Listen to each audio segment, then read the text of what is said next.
Dando sequência à nossa programação, teremos o painel Olimpíadas de Paris 2024, aposta no esporte e integridade. Convido o moderador desse painel, senhor Luiz Gustavo Zonca, VP Sportsbook do Rei do Pitaco. Obrigada, palmas para o Zonca, seja bem-vindo.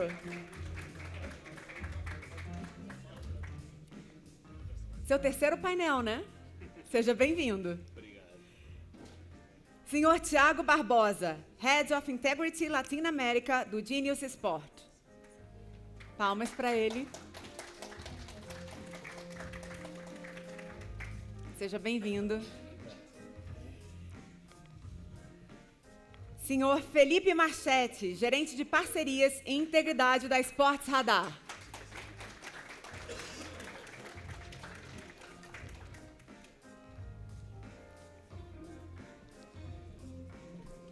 Senhor Roberto Armelin, Diretor Executivo de ESG, Riscos Compliance do São Paulo Futebol Clube. Seja bem-vindo. Se puder sentar aqui. Muito obrigada a todos pela presença. Passo a palavra ao Zonca. Olá, bom dia a todos. Primeiro, organização, prometo não estourar o tempo aqui de vocês, tá? Prometo.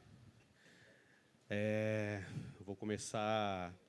Nosso painel tem um tema olímpico, de Olimpíadas, mas eu acho que é o que menos a gente vai falar aqui. A gente vai falar mais de integridade, Brasil e esportes, e principalmente alguns temas que são bastante atuais aqui. A primeira pergunta é para a Sport Radar, que eu acho que está envolvida aí um problema, não um problema, em um assunto especial com o senhor John Textor. Eu queria fazer uma pergunta para você, porque ontem eu fiz o painel com o CEO da Sport Radar aqui, e ele mencionou em algum momento, e eu trabalhei algum tempo na Sport Radar, então também sei da informação, que o Campeonato Brasileiro de 2023 não teve nenhuma partida com problemas, né? Foi matéria, acho que da UOL ontem também e tudo mais. Então, queria primeiro dar a palavra para você, para comentar sobre... O nosso tema é justamente integridade, falar sobre isso. Se você pudesse comentar um pouco, no âmbito Sport Radar, o que a Sport Radar pode dizer a respeito disso. Bom, bom dia, boa tarde a todos. Prazer estar aqui com os amigos participando desse painel. E minha resposta vai ser baseada em 3 pontos, Gu. O primeiro deles é que, quando a gente trabalha com integridade, a gente tem que primar por 2 pontos principais. O primeiro deles é a transparência e o segundo dele é a responsabilidade. Responsabilidade tanto com os profissionais, atletas, treinadores, dirigentes, tanto com a indústria. Então, e dentro da Sport Radar, a gente trabalha com muita responsabilidade quando a gente afirma que uma partida é suspeita ou não de manipulação de resultados. Então, esse é o primeiro ponto. Segundo ponto, sendo bem claro e transparente, não identificamos nenhum indício de manipulação nas partidas citadas pelo John Textor, dentro da metodologia que a Sport Radar usa. Terceiro ponto, qual é a metodologia que a gente usa? A nossa metodologia é baseada em 4 pilares. O primeiro deles é o UFDS, Universal Fraud Detection System, que ele acompanha a movimentação dos mercados de apostas e gera um sinal de alerta quando alguma movimentação suspeita é identificada. Esse é o primeiro ponto. Mas também a Sport Radar, muitos sabem aqui, ela também é um provedor de dados para as casas de apostas. E a gente consegue ter um acesso a nível de bilhete de conta dos apostadores, que é o MTS, que é um segundo sistema que a gente utiliza para identificar daí apostas em cartões, escanteios, mercados menores ali, que é o chamado spot fixing. Um terceiro nível que a gente também usa é o Integrity Exchange, que são casas de apostas que trabalham com a gente e compartilham informação. Então, o departamento de análise de risco de uma casa de apostas identifica alguma movimentação suspeita, pode entrar em contato com a gente, compartilhar a informação, a gente passa para os sites parceiros, e aí consegue identificar se algum jogo é suspeito e ter um olhar mais atento sobre isso. E o quarto, a gente trabalha com 14 federações esportivas do Brasil e CBF. E também tem bom relacionamento com jornalistas e com pessoas do meio. Então, essa parte de inteligência e de troca de informação também pode gerar um sinal de alerta para a gente conseguir ter um nível melhor e uma análise mais aprofundada das partidas. E, baseado nesses 4 pilares, a gente não encontrou absolutamente nada suspeito nesses jogos. Bacana. O Thiago também é uma pessoa que eu conheço há longo tempo e tem uma experiência agora na nossa indústria.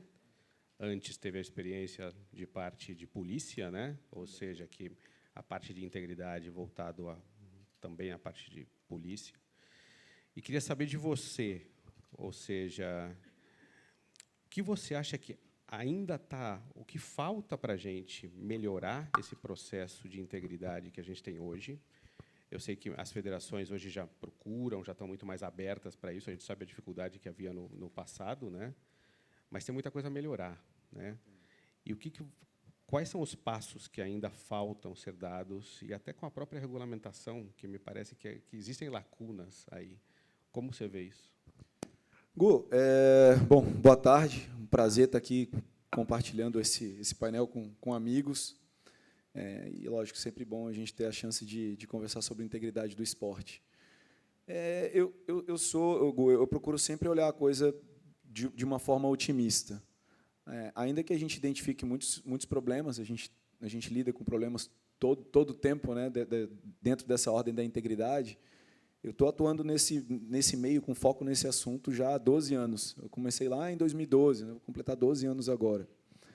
E num tempo em que, se a gente começava a conversar sobre match fixing, né, manipulação de resultados, as pessoas eram completamente incrédulas em relação a esse assunto, achavam que era algo que simplesmente não existia, e não, isso é coisa de outros mercados, e hoje está muito presente na realidade brasileira. Eu brinco que eu sou um pouco até o mensageiro do apocalipse, né? Porque eu anunciava, e muita gente que me conhece, você também, eu já anunciava muito do que ia estar acontecendo, do que a gente ia estar vivendo hoje, e infelizmente a gente está vivendo muito em função de não ter adotado algumas medidas preventivas, de ter construído, né, alguns sistemas de integridade, principalmente no meio esportivo, que a gente podia ter feito, sei lá, uns 8 anos atrás, um pouco mais, talvez, quando alguns casos começaram a pipocar, quando o mercado ainda era muito menor do que ele é hoje, né, e não houve uma atenção devida para isso. Mas é isso.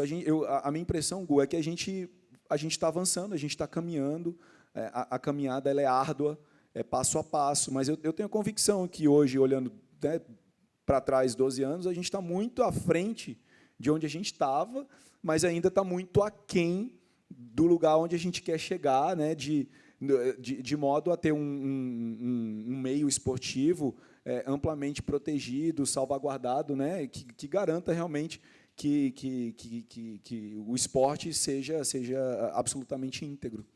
Mas a gente está caminhando. E, dentro dessa caminhada, o processo de regulamentação pelo qual a gente está passando, que a gente está enfrentando, é um dos pontos, né? Muita gente imaginava que, não sei, né, que a regulamentação das apostas seria a solução da integridade, como muita gente achava que o VAR no futebol era o fim dos erros, né, de arbitragem. E a gente vê que não é bem assim. Todos são elementos que vão se somando, seja para um lado, seja para o outro, para que a gente vá melhorando a proteção, mas a gente tem um processo hoje de regulamentação, né, falando especificamente disso, que é um processo em construção. Nós somos um mercado absolutamente novo, né. Em 2018 houve lá, né, a autorização, né, chamada legalização das apostas esportivas de cota fixa.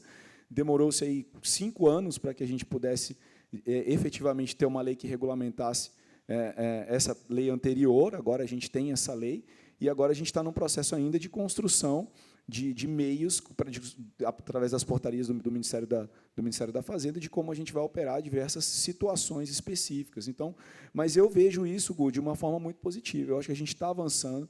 Eu vejo a lei de uma forma geral, eu gosto de olhar o todo. É uma lei absolutamente positiva, absolutamente condizente com aquilo que o mercado também intencionava ter, e que é condizente com aquilo que a gente tem em outros países em termos de uma regulamentação positiva. Ela tem pontos a serem melhorados, ela tem pontos a serem melhorados, mas isso é uma coisa que vai ser feita pouco a pouco, à medida também que a gente for amadurecendo. E tudo isso tem um reflexo na integridade também, né?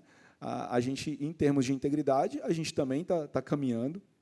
O Felipe trouxe aqui, no caso da Sport Radar, e nós da Genius também, a gente busca realmente construir, né, para quem são os nossos clientes, né, sistemas de integridade que sejam favoráveis em relação àquelas competições, né, que garantam que os clubes, né, os atletas, os envolvidos ali, realmente eles tenham segurança, estejam protegidos. E, enfim, é dessa forma que a gente vai construindo e vai tentando melhorar, sempre incorporando tecnologias também novas que possam ajudar no meio a favorecer a questão da integridade. E, enfim, é basicamente essa a ideia que a gente tem. Bacana. Aí entra a parte dos clubes, né? E uma das coisas até que teve um ponto levantado ontem, e quando a gente fala de integridade, a primeira coisa que a gente sempre pensa é manipulação de resultados, esse tipo de coisa, mas não é só isso, né? A integridade ela passa muito por educação, e educação dos operadores, dos clubes, das federações. Então, ontem eu dei um exemplo aqui, Armelin, que uma coisa que eu vejo completamente errado, a maioria dos clubes também vê e veta, mas alguns operadores ainda tentam, Copa São Paulo de Júniors. Muitos jogadores de 16, 17 anos, casa de aposta na camisa. Eu sei que o São Paulo veta, acho que os 4 grandes de São Paulo vetam, alguns outros vetam também. Mas, assim, se o clube não veta, o operador faz. Não são todos operadores, muitos operadores não fariam, né? Como você, do lado do clube, vê esse ponto da educação, né? Ou seja, educação de atletas, educação do clube, essa troca com operadores e com federações e tudo mais, ou seja, do ponto de vista do clube, o que é necessário fazer? Boa pergunta, Gu. Eu queria antes agradecer pelo convite, né, que eu recebi aqui do evento através do Gu. Não sei se está percebendo que a gente é amigo, né? Todo mundo chama ele de Gu. De fazer parte aqui desse painel com pessoas tão importantes no mercado e tão amigos, né? Boa tarde a todos e a todas. Difícil responder tudo isso, né, em 5 minutos ou 3, mas você usou a palavra que talvez resuma tudo, na minha opinião, há muito tempo, que é a educação. Eu estou no esporte desde 2005, mas eu sou educador desde que eu me formei em 92. E, para mim, e eu sempre falo isso, o Fred, nosso amigo Fred aqui é testemunha disso, eu acho que a educação é o elemento mais importante do tratamento de todo esse sistema que nós estamos falando aqui. O match fixing é a doença, né, a irregularidade, a infração da lei, dos princípios, é a doença, e essa doença, claro, tem que ser tratada quanto aos seus sintomas. Então, tem que ser investigado, a anomalia, quando percebida, as pessoas responsáveis têm que ser responsabilizadas, o tamanho da sanção ou da responsabilização depende de opiniões, né? Já discuti com o Thiago no passado, pensava diferente dele, hoje já penso como você, também mudei minha forma de pensar. Mas se a gente não atacar a causa da doença, a gente vai continuar enxugando gelo e vendo acontecer os eventos, né, as infrações, os casos de match fixing, e nós vamos colocar ou ver em risco jovens, carreiras de jovens, sonhos de famílias, por não termos, enquanto sistema, sido efetivos no que diz respeito à educação. Quando o Thiago falou na prevenção, um dos principais elementos da prevenção, claro que é a educação, é a informação correta para que as pessoas saibam como reagir diante das situações que vão acontecer. A gente que faz gerenciamento de risco, e essa é uma das coisas mais gostosas da minha atuação hoje, né? Gerenciamento de riscos, a gente visa prevenir os riscos, mas quem trabalha com risco sabe que não existe risco zero.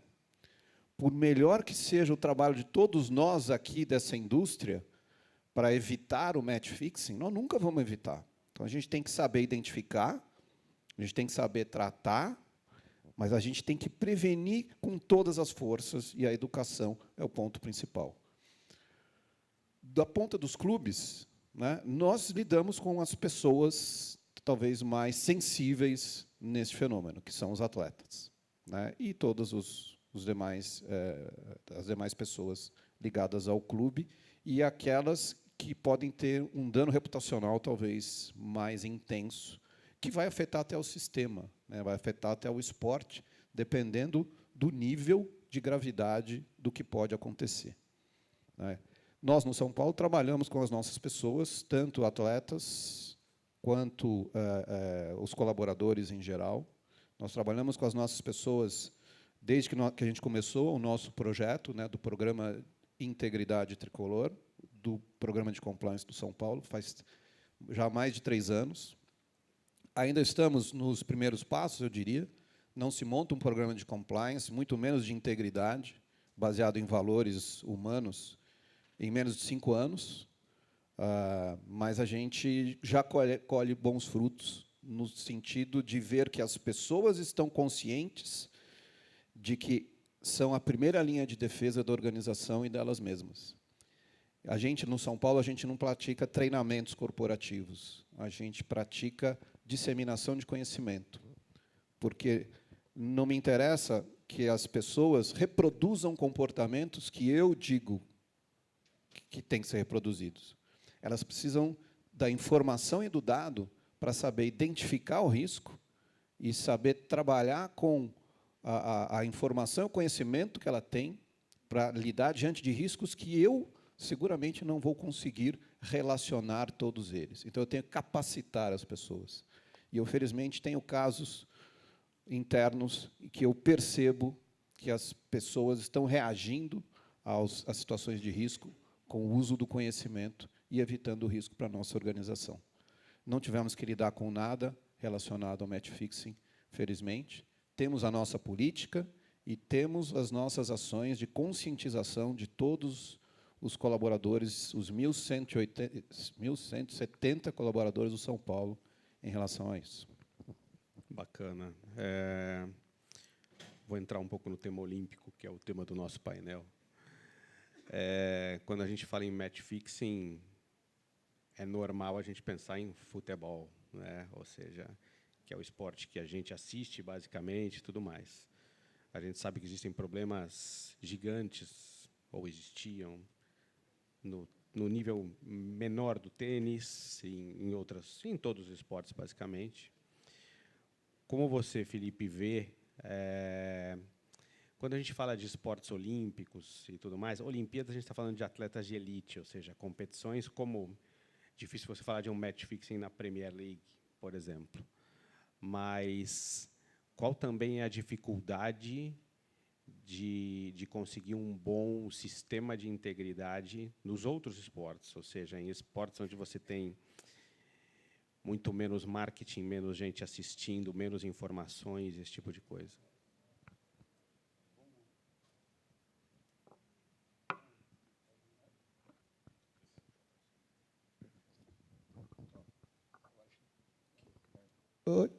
Perdão. Bom, Gu, antes até de responder a tua pergunta, eu queria fazer um gancho com essa fala do Roberto. Eu também venho do setor educacional, né, como vocês sabem, né, fiz doutorado, pós-doutorado sobre manipulação de resultados, e eu concordo 100% com o que tu traz, Roberto. A educação ela é o pilar mais importante para a gente combater o problema. E uma das primeiras medidas, depois que eu comecei a trabalhar no Esporte Radar, foi a implementação de uma plataforma educacional aqui no futebol brasileiro. Por que isso? Porque a gente tem um país muito grande e que o conhecimento, por muitas vezes, ele é de difícil acesso para grande parte dos atletas.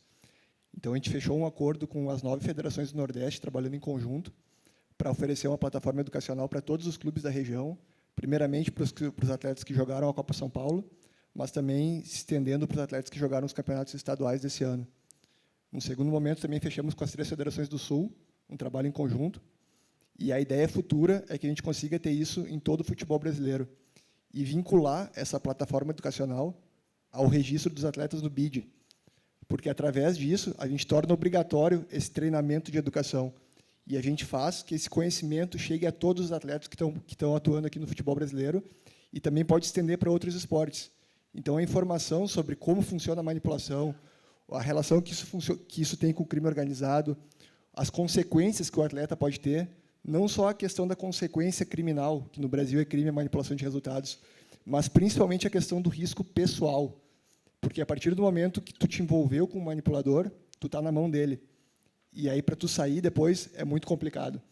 Então, a gente levar, principalmente para essa molecada que está crescendo agora, que está vindo de categoria de base, que está muitos deles crescendo já com essa cultura das apostas muito forte, é muito importante.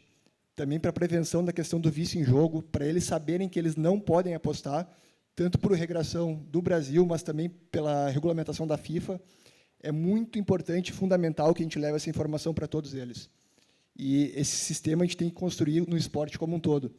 Aí, fazendo um gancho para os outros esportes, Jogos Olímpicos. Eu acho que o futebol ele é o responsável pelo grande volume dos mercados de apostas. Seguido ali também a gente tem basquete, a gente tem muito problema de manipulação nos esportes eletrônicos, tênis de mesa pelo volume de competições que a gente tem. Então, o Thiago sabe muito bem isso, né, como oficial do tênis de mesa internacional. Então, a gente tem um problema grande também em outras modalidades, e a educação ela tem que ser levada para todas elas. A questão do monitoramento também é muito importante, e eu trago ainda um terceiro aspecto para os outros esportes, mecanismos para os atletas poderem reportar. Por quê? Porque é muito fácil a gente chegar aqui e falar, pô, é obrigação do atleta que ele tem que reportar porque está errado, porque é a maneira ética, o correto. Mas é fácil a gente falar daqui da nossa posição. Mas o atleta que está ali ganhando um salário mínimo, numa condição de vulnerabilidade, que ele não confia no sistema. Às vezes ele não confia na polícia, às vezes ele não confia na federação, ele não confia no presidente do clube. Que tipo de garantia que ele pode reportar e que essa informação, primeiro, ele vai garantir o anonimato dele. Segundo, que essa informação vai ser tratada e vai ter alguma consequência.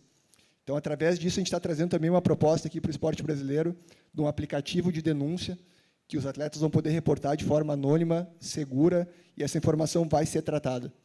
A partir daí, a gente começa a construir um arcabouço de proteção para o esporte como um todo, e não acabar com a manipulação, mas reduzir os riscos de uma forma bem eficiente. E só para finalizar, com relação aos Jogos Olímpicos, não vejo um grande risco, porque é o sonho de todo atleta, desde o atleta ali que vai ser do esporte que movimenta mais dinheiro até o atleta que é do esporte mais com menos visibilidade ou que movimenta menos recursos, mas é o sonho, ele treinou uma vida inteira para estar ali. Acho o risco muito pequeno, mas a gente trabalha com o Comitê Olímpico Internacional desde os Jogos Olímpicos do Rio, monitorando as competições e também fazendo risk assessment para levantar ali, porque às vezes tem um formato de uma competição que pode propiciar uma possibilidade de manipulação, ou como aconteceu nos Jogos Olímpicos de Londres, na questão do badminton, que uma dupla, ela sabia que se ela perdesse o jogo na última rodada, ela enfrentaria, teoricamente, um adversário mais fraco na fase seguinte, eles já estavam classificados, então eles entregaram, se vocês botarem no YouTube para ver, foi ridículo esses lances, e foram banidos. Mas, para evitar, às vezes, o formato da competição ele pode propiciar um tipo de manipulação que não necessariamente vai ter a ver com apostas, mas com algum tipo de ganho esportivo. Até mesmo a seleção brasileira de vôlei, acho que 2010, 2011, ela perdeu um jogo para evitar... Mundial de 2010. Isso. Então, mas é muito mais pelo formato da competição do que por um risco de movimentação de apostas e coisas do tipo. E o Armelin tocou num assunto que eu fiquei curioso, que vamos falar um pouco sobre a punição. E o Armelin disse que antes não concordava contigo sobre a sua visão sobre a punição dos atletas e que hoje ele passou a concordar. Queria um pouco entender qual é a sua visão, o que você acha sobre isso. Vou te colocar numa situação não muito boa agora. Eu vou falar, Gu, mas só aproveitando a deixa do Felipe, antes da gente falar, porque esse é um assunto espinhoso. Mas ele mencionou a questão do tênis de mesa. De fato, eu sou membro do Comitê de Integridade da Federação Internacional de Tênis de Mesa. E foi interessante, porque quando o Felipe mencionou aqui alguns esportes, você falou, como é que não tem esportes? Ele citou basquete, ele citou o tênis de mesa, mas você viu que ele não citou o tênis. E não sei se foi por acaso, mas é interessante. O tênis tem um dos melhores trabalhos de proteção hoje em dia do esporte. O tênis, como é que eles operam a parte da integridade? Isso é importante a gente dizer, né? Eles criaram uma agência, que é a ITIA, a International Tennis Integrity Agency, e uma agência, realmente, em que eles, a partir dali, eles operam toda a integridade relacionada aos principais torneios de tênis do mundo. Tudo que tem a ver com os... Né, agora, quem financia essa agência? Né? Então, são os 4 torneios Grand Slams, mais a WTA e a ATP.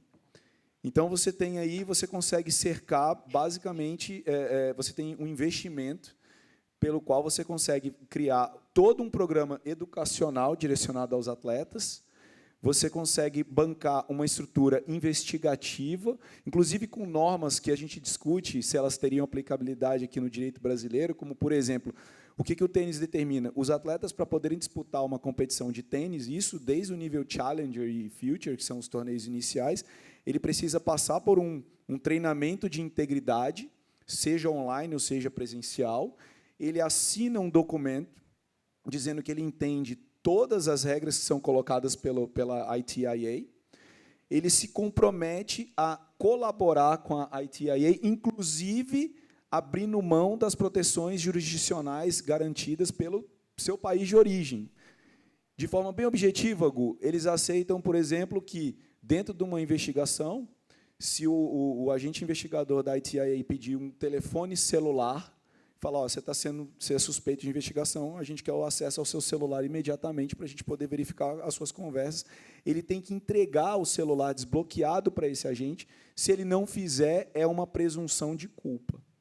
E isso a gente sabe que aqui no direito brasileiro é uma coisa muito complicada, porque, primeiro, que ninguém é obrigado a produzir prova contra si mesmo. Então, eu até falo com o pessoal da ITIA, eu tive a oportunidade de conversar recentemente, falei, nossa, eu queria ver como que seria isso num torneio disputado no Brasil, na hora que vocês pedissem o celular de um atleta, se não ia ter um advogado lá para dizer que ele não ia entregar. Então, assim, mas é importante a gente ver o quê? Que dentro desse arcabouço todo que foi construído pela ITIA, o tênis, que era considerado, já foi top 1, top 2, né, das modalidades com mais casos de manipulação reportados no mundo, hoje já sai dessa lista, ele já cai, ainda que ocorram casos de manipulação no tênis, mas eles são os torneios são muito mais protegidos e eles têm uma resposta muito mais eficiente em relação aos fatos que acontecem, o que naturalmente fez com que os números do tênis baixassem e os manipuladores passassem a buscar outras modalidades, como, por exemplo, o tênis de mesa. E hoje se discute no tênis de mesa, inclusive, a construção exatamente de mecanismos. O grande problema é que o tênis de mesa não conta com o orçamento que o tênis conta para criar uma agência do nível do que a ITIA. Mas já se pensa em diversos dos mecanismos que são adotados ali em outras agências de sucesso também de outras modalidades, para que se possa criar algo que seja efetivo também nessa modalidade. Ou seja, tudo isso para dizer que, para a gente construir ecossistemas, né, protegidos, a gente vai precisar de investimento, a gente precisa de trabalho, e quanto mais a gente conseguir fazer com que eles sejam eficientes, mais a gente vai conseguir diminuir a quantidade de reportes relacionados à manipulação de resultados. Então, acho que o caminho é esse. O caminho é trabalhar realmente para construir esses sistemas cada vez mais. Por isso que eu falei no início, na minha primeira intervenção, poxa, se a gente lá, 8, 9 anos atrás, tivesse começado a pensar nisso, a gente estaria muito mais à frente do que a gente está hoje, que a gente agora está falando sobre isso, né? Mas, enfim, continua sendo uma necessidade, e antes tarde do que nunca, o importante é que a gente faça. Em relação à questão da punição, Gu, o grande problema é porque o que eu sempre discuto o que a gente tem que primar acima de tudo, porque é lógico que o lado humano ele é muito importante. Então, quando um atleta pratica uma infração grave relacionada à manipulação de resultados e, eventualmente, a depender do lugar, da modalidade, a gente não só os atletas, mas os árbitros também, né? E eles acabam sendo punidos com uma pena, por exemplo, de banimento. E isso é pesado e até discutível também dentro do nosso direito, né? Porque no Brasil penas de banimento elas não são muito aceitas. Outras jurisdições isso não é problema. Mas aqui isso não é muito bem aceito. Então, mas um atleta praticou a infração e foi punido com banimento, foi suspenso por 10 anos, 15 anos, e aí a gente às vezes tende a achar que é um exagero. E aí a gente passa a olhar para o outro lado. Agora mesmo a NBA baniu um atleta da NBA, né? O Porter, que é um atleta do Houston Rockets, ele estava apostando em jogos dele mesmo, e a NBA, em 2 semanas, falou, ó, desculpa, mas você está banido, você não joga na NBA nunca mais. E é uma punição perpétua. Só que o que a NBA quis quando ela faz isso? Ela não, você fala, poxa, ela não pensou no atleta, ela não pensou em dar uma segunda chance para o atleta. A NBA está protegendo o produto. E quando você está falando em proteger o produto, Gu, você está falando em proteger o emprego de outros milhares de pessoas, tanto que os demais atletas que performam ali, os corpos técnicos que atuam em cada uma dessas equipes, toda uma indústria de entretenimento, de esporte que gira ao redor do futebol. A gente está falando de quantas pessoas quantas bocas são alimentadas por meio da NBA? Eu não sei, seriam milhares, com certeza, alguns milhares de bocas. E que a atitude de um ou dois atletas, ela pode colocar tudo a perder. Então, quando é tomada uma atitude dessa, a gente está pensando no ecossistema como um todo. A gente está pensando no bem social acima do bem individual. Então, é por isso que a discussão ela é complicada, porque a gente, ainda mais aqui no Brasil, que a gente tem uma tendência a ser bastante protetivo, né, Roberto? A gente fica sempre pensando, poxa, mas será que não é o caso da gente suspender o atleta 1, 2 anos? E como a gente tem no STJD mesmo, vai ter vários atletas que foram pegos na questão dos cartões amarelos e logo vão estar retornando. Porque o nosso entendimento aqui no Brasil ainda é de que eles merecem uma segunda oportunidade, coisa que em outros países isso não acontece. Então, eu tenho uma opinião que, às vezes, o pessoal tende a achar que é um pouco mais radical, né? Porque talvez eu não esteja olhando exatamente o lado. Você não está olhando o lado daquele indivíduo, e eu sei que é complicado. Agora, também, óbvio, para você exigir isso, você tem que dar educação, você tem que dar toda uma estrutura para falar, cara, você recebeu toda a indicação do que você devia ter feito e você fez errado. Então, eu acho que você tem que sair do sistema. Mas não é porque eu quero machucar o atleta, é porque eu quero preservar o sistema. E eu acho, sinceramente, que quando a gente passa a mão na cabeça de quem manipula resultado de competição, de quem aposta em si mesmo em competições, quando as penalidades elas são leves, a gente está passando um recado para outras pessoas de que elas podem correr o risco, porque, ainda que elas sejam pegas, elas podem ter uma outra oportunidade. Então, o perigo acaba sendo muito em cima disso. Por isso que algumas ligas realmente decidem pelo banimento, e eu não acho que isso seja errado quando elas estão realmente, de fato, decidindo proteger o produto. Eu tenho uma visão muito parecida com a sua, obviamente a visão pessoal, né? Mas eu só acho que, às vezes, existem 2 pesos e 2 medidas, e eu dou um exemplo.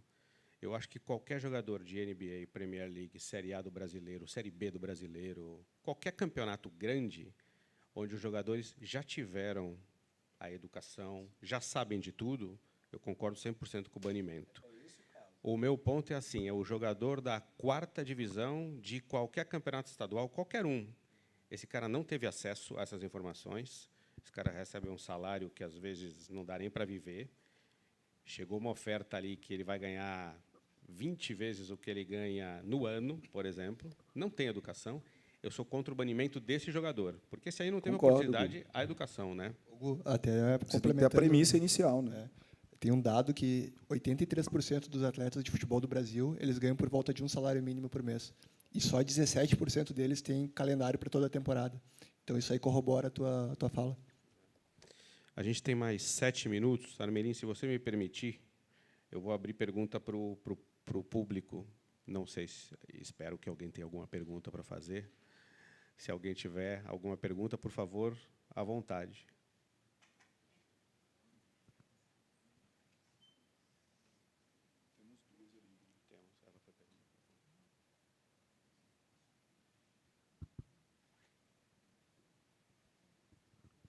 Bom, alô? Aproveitando aqui a participação do representante nosso glorioso tricolor, tricampeão mundial. Bom, eu gostaria de saber qual é o principal papel dos clubes junto às organizações de apostas para atuar na promoção da integridade e na prevenção de manipulação de resultados. Bom, obrigado aí por compartilhar a nossa religião.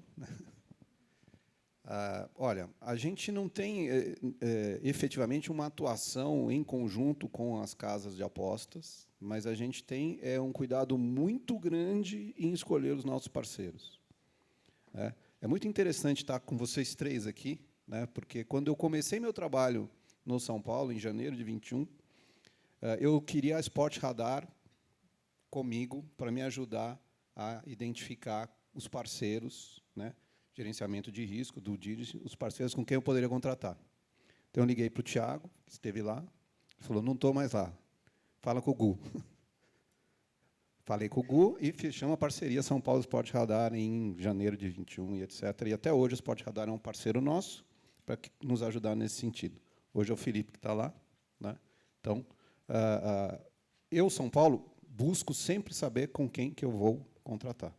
A gente teve um contrato com a Sportsbet.io, uma empresa que foi muito correta com a gente. Tivemos um relacionamento excelente o tempo inteiro e mudamos por uma questão comercial para uma empresa que, ao nosso ver, tem um nível top de integridade, de acordo com o que a gente investigou, o que a gente conversou, do que a gente aferiu, dos padrões que o São Paulo adota. O São Paulo tem um programa de integridade, o São Paulo tem políticas, tem código de ética e conduta, política anticorrupção, política de compliance, política de respeito das pessoas, e procura praticar a integridade do jeito que, particularmente, eu penso. Integridade é você pensar, falar e fazer da mesma forma. De novo, é um programa que está sendo construído. Então, às vezes, algumas pessoas escorregam, e a gente está nesse trabalho de dar informação para que aquelas que, com informação, cometam a infração, recebam a responsabilização das nossas políticas internas. Nós temos um canal externo e gerenciado por uma empresa especializada terceira, que recebe todas as nossas denúncias, que não chamamos denúncias, chamamos relatos. O canal está operando, está funcionando, eu tenho estatística disso. Há casos que tiveram segunda chance, porque é um processo novo de cultura interna, mas há casos que, pela gravidade, não teve segunda chance e houve o desligamento da nossa querida instituição, porque foram informados e educados antes. Obrigado pela pergunta. Acho que temos outra pergunta, né?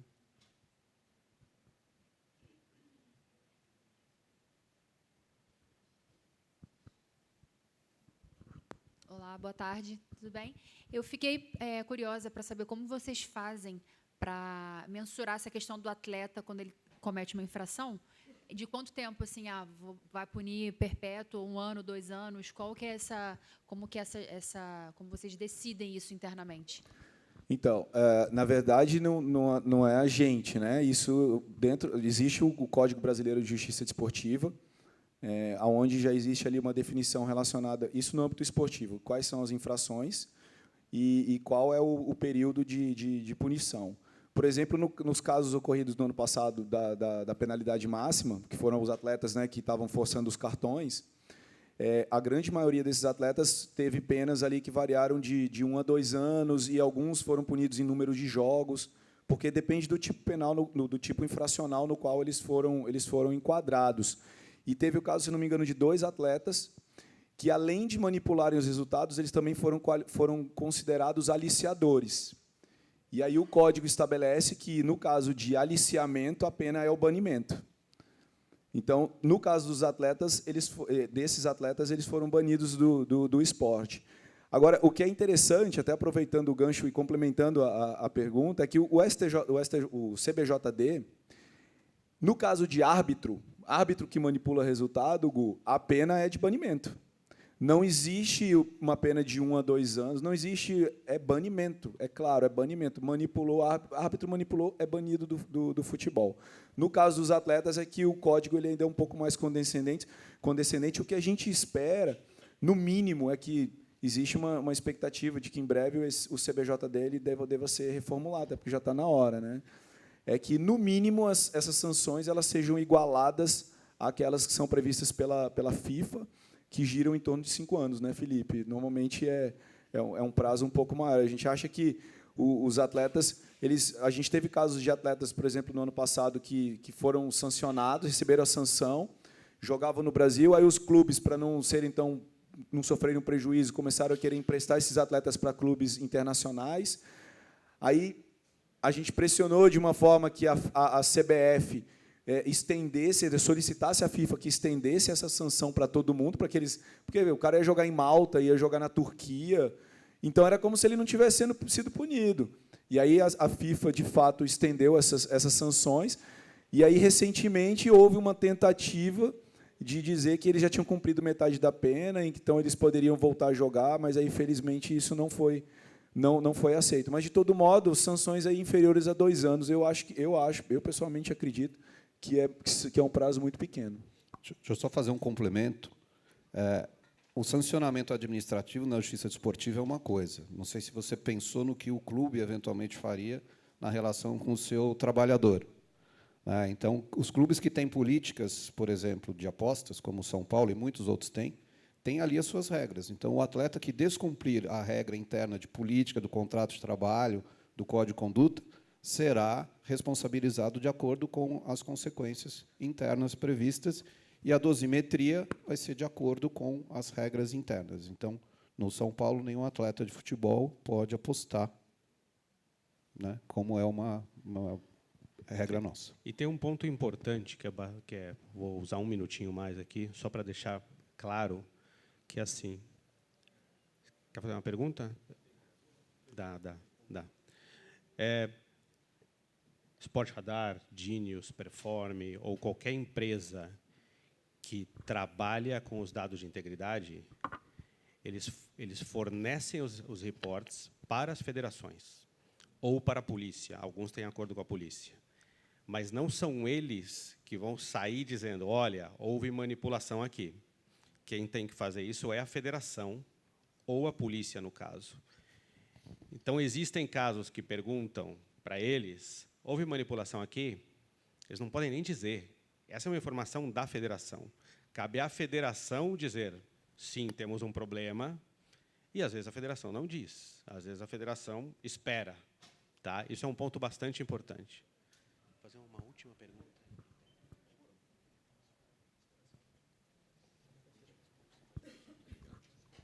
Alô. Parabéns pelo painel, pessoal. Gosto muito de ouvir vocês todos falarem sobre o tema.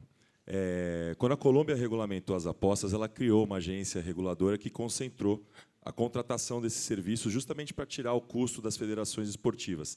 No painel, vocês citaram a Tennis Integrity Association. Vocês veem no horizonte nosso, aqui no Brasil, com a regulamentação chegando, a criação de um órgão centralizador ou um órgão que concentre essa prática para a proteção do esporte nacional?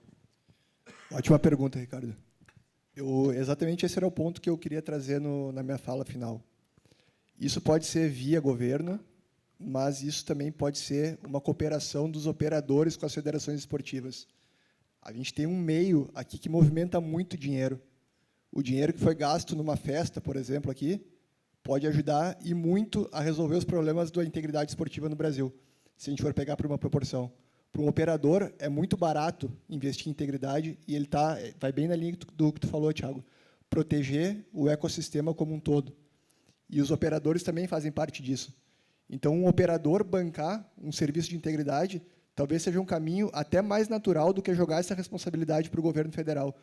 Compartilhar a informação, federação esportiva, governo federal, clubes e todas as agências que fazem também o monitoramento, Polícia Federal, Ministério Público, para a gente ter um fluxo de informação entre todos eles. Esse é o ponto que a gente começa a construir uma política pública de qualidade. E a gente vai atuando em 2 níveis diferentes. O primeiro, que é o macro level, que é um nível mais de política, e o segundo, que é o meso level, que é o nível de política das federações esportivas. A partir daí, a gente começa a criar um ecossistema para resolver o problema. O que a gente tem hoje, aqui no Brasil, é uma responsabilização de que isso é uma obrigação das federações. E a federação, quando a gente joga para eles, tem 2 problemas. O primeiro, a mentalidade dos dirigentes, que é uma mentalidade que isso não é um problema, ou que quer varrer isso para debaixo do tapete. Então, acaba não avançando. Por vezes, até serviços que são oferecidos de graça, a gente tem dificuldade de conseguir avançar. E o segundo ponto, que também é um problema, é a questão de, quando tem que pagar, quem vai pagar por isso? E aí, assim, isso é a minha opinião pessoal. Eu vejo muito mais sentido os operadores colaborarem do que a gente jogar a responsabilidade para as federações. Por quê? Porque a federação ela tem outras coisas para se preocupar. Ela pode investir em esporte de base, no fomento de atletas, em infraestrutura, que vai ajudar no esporte como um todo. E o esporte é um formador de pessoas. Então, deixar esse investimento para ser investido no que realmente vai ajudar na formação das pessoas, e a integridade, que está sendo um problema que vem pelas apostas, os operadores colaborarem nesse processo. E aí, envolvendo todo mundo que realmente faz parte disso, a gente consegue construir um sistema que vai realmente funcionar aqui para a proteção do esporte de maneira geral. Obrigado.